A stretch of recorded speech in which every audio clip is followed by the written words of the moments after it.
శ్రీలక్ష్మి ఒక ఐకాన్. అధికార పార్టీతో అంటకాగితే అధికారి పరిస్థితి ఏమవుతుందో చూపించిన మేడం. చిన్న వయసులోనే ఐఏఎస్ అయినా ఆ తెలివితేటలు పనికిరాలేదు. జస్ట్ కెరియర్ కోసమో లేక మనీ కోసమో తెలియదు కానీ తప్పు చేసిందనేది సిబిఐ ఆరోపణ. జగన్ కో చెప్పారని అడిగిన చోటల్లా సంతకం పెట్టడమే ఆమె తప్పు అంటున్నారు. గనుల కేటాయింపులో అమలులో కూడా అక్రమాలు జరిగిన ఓఎంసీ అదే మన బళ్ళారి బావ గాలి జనార్దన్ రెడ్డికి బాగా కోఆపరేట్ చేశారనేది ఆరోపణ.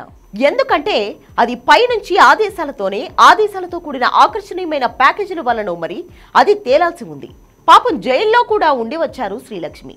అదే ఘోరం అనుకుంటే ఇప్పుడు జరుగుతున్నది ఆమె లైఫ్ లో మరింత ఘోరమని చెప్పాలి. ఎందుకంటే ఇక ఏమీ లేదు, ఉత్తమిరాలుగా బయటకు వచ్చేసాననుకున్నారు.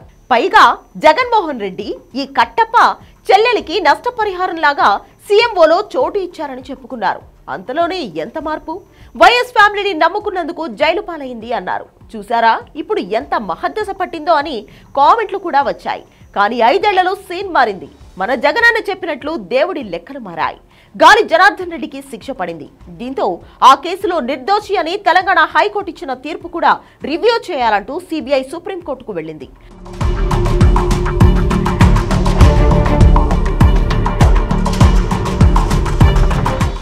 అదేంటో గాని ప్రభుత్వాలు మారితే గాని సిబిఐకి రివ్యూ చేయాలనిపించదనుకుంటా. కానీ సుప్రీంకోర్టు హైకోర్టుకు ఆదేశం ఇచ్చింది, మళ్లీ విచారించండి, అలా ఎలా వదిలేస్తారంది.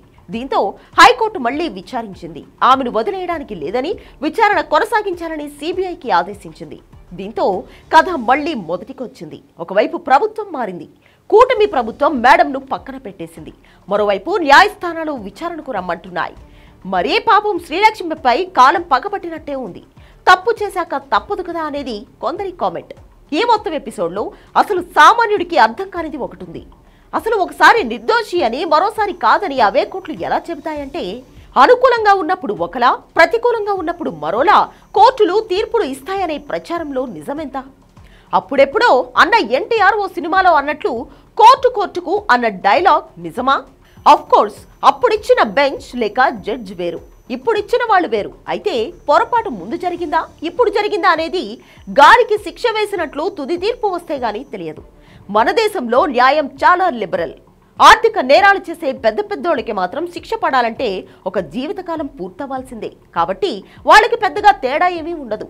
ఇప్పుడు శ్రీలక్ష్మి కేసును విచారించే సిబిఐ ఆమెను దోషి అని నిరూపిస్తే మాత్రం మళ్లీ జైలుకు పోవాల్సిందే. మరి జగనన్న ఏమైనా కాపాడతాడేమో, ఆయనకున్న న్యాయ అస్త్రశస్త్రాలతో ఏమైనా అడ్డుకట్ట వేస్తాడేమో చూడాలి.